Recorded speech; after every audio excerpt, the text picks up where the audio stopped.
Hello everyone, welcome to the Precious Word. Here we come with another question.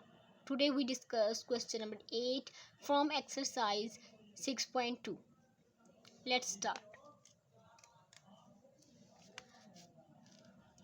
Y double derivative minus 4y single derivative plus 4y is equal to 0. Boundary conditions हमें दी हुई हैं. y of 0 is equal to 8.1, y derivative of 0 is equal to 3.9. सबसे पहला step ये है कि हम Laplace apply करते हैं. क्वेश्चन के ऊपर हमने लैप्लास अप्लाई करना है. फिर लैप्लास को हम सेपरेट करते हैं हर फंक्शन के साथ, जैसे यहाँ पर किया है. फिर डबल डेरिवेटिव का लैप्लास कैसे लिखते हैं इसके ऊपर मैंने एक अलग से वीडियो बनाई है और प्रीवियस क्वेश्चन में भी मैंने इसको डिटेल से बताया, तो वहाँ से आप देखें. हर क्वेश्चन में इसको डिस्कस किया है. वाई डबल डेरिवेटिव इसका लैप्लास ये आ गया, ये लिख लेंगे. -4 लैप्लास वाई सिंगल डेरिवेटिव, इसका जो लैप्लास है वो लिख लेंगे. +4 Laplace of Y is equal to Y capital Y of S is equal to 0. Then हम इसके बाद क्या करते हैं, हम इसके बाद बाउंड्री कंडीशन इसके ऊपर अप्लाई करते हैं. बाउंड्री कंडीशन हमें जैसे ही क्वेश्चन में गिवन थी, मैंने यहाँ पर एक दफ़ा दोबारा लिख दिया है बाउंड्री कंडीशन को. तो अब जहाँ जहाँ हमें y ऑफ 0 और y डैश ऑफ 0 नज़र आएगा, वहाँ वहाँ हम इनकी वैल्यूज़ को पुट कर देंगे. यानी कि हम बाउंड्री कंडीशन को अप्लाई करने जा रहे हैं. तो S square capital Y of S as it is आएगा, माइनस एस वाई ऑफ 0 की जगह हम 8.1 लिखेंगे, तो ये आ जाएगा 8.1 S minus Y derivative of 0, इसकी जगह हम लिख देंगे 3.9. फिर 4 एज इट इज़ आएगा, S capital Y of S ये आ जाएगा, माइनस वाई ऑफ 0 की जगह इसकी वैल्यू पुट कर दी, +4 Y of S as it is आ गया. क्या किया हमने, सिर्फ और सिर्फ बाउंड्री कंडीशंस को अप्लाई की. सेकंड स्टेप क्या है, सेकंड स्टेप में ये तो एज इट इज़ आया है, ये 4 को हम मल्टीप्लाई कर दें.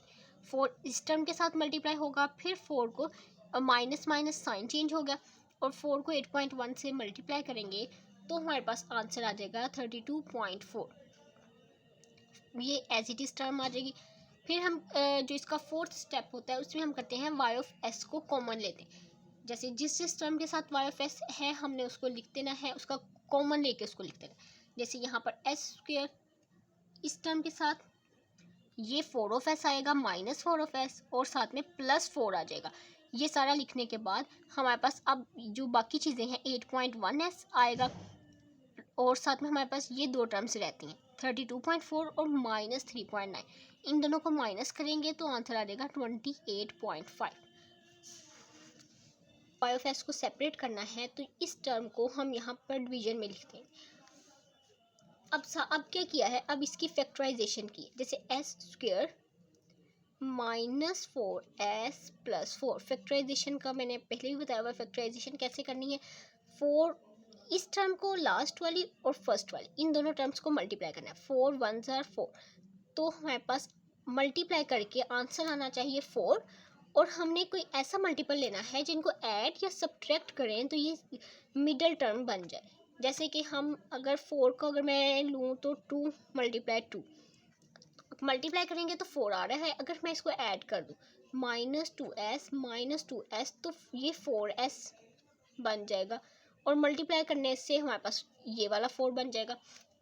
इस तरह हमने इसको लिखना है. अब 1s² माइनस ये वाली चीज़ लिख देंगे, -2s +4. अब इसकी फैक्टराइजेशन की, s² s को कॉमन लेंगे तो s -2, यहाँ से भी s -2 आ जाएगा. तो इसके जो फैक्टर्स बनते हैं वो मेरे पास s -2 यानी कि s -2 होल स्क्वेयर, ये इसके फैक्टराइजेशन मैंने की और यहाँ पर मैंने लिख दिया s -2 होल स्क्वेयर.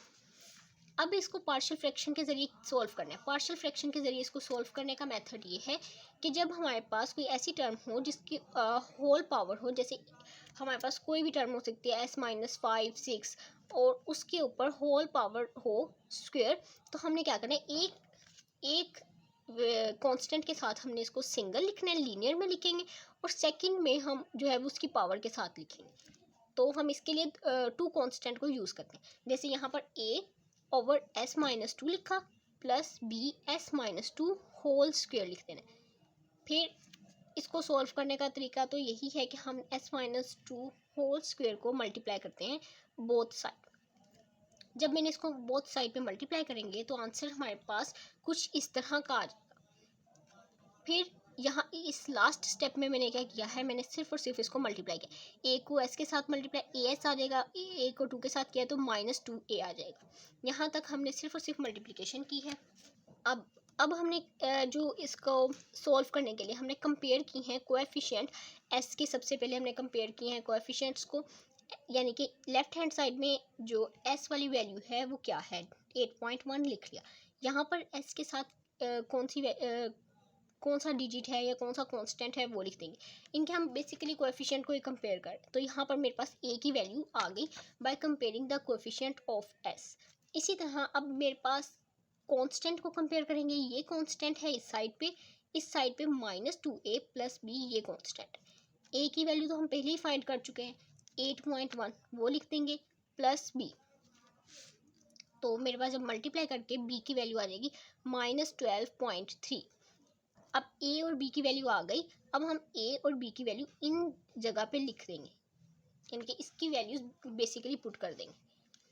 तो ए की जगह लिख देंगे 8.1, बी की जगह लिख देंगे 12.3।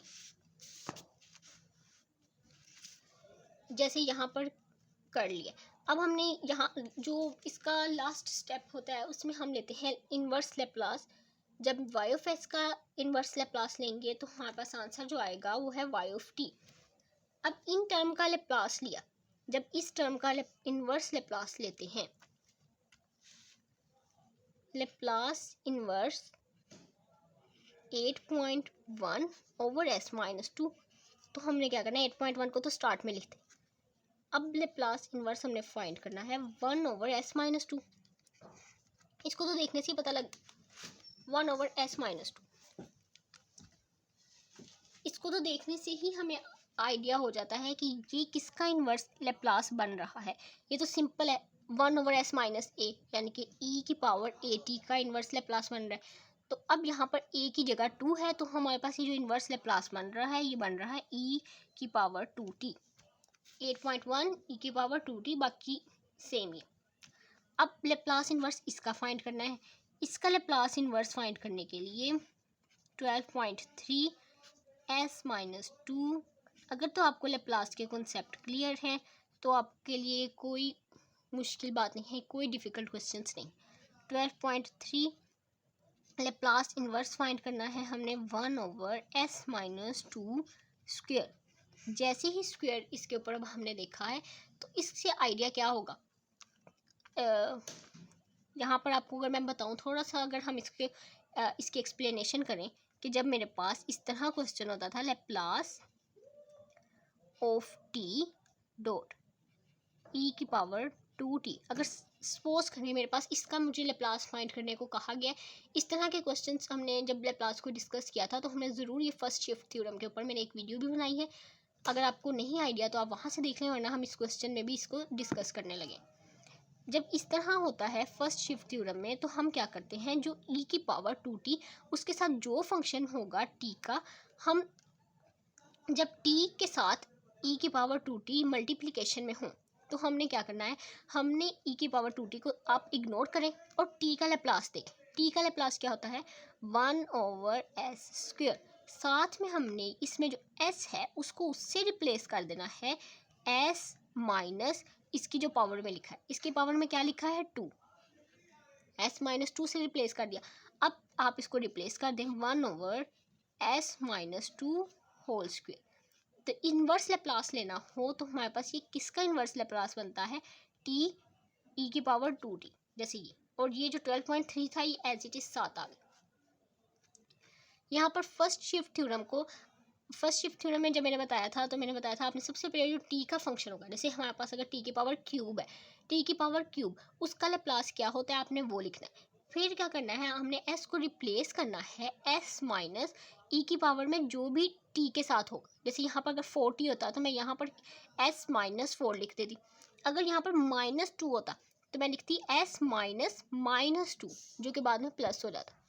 इस तरह से ये हमने फर्स्ट शिफ्ट थ्योरम को डिस्कस किया हुआ है। अगर आपको ये क्लियर नहीं हुआ तो फिर आप उस वीडियो को देख लें।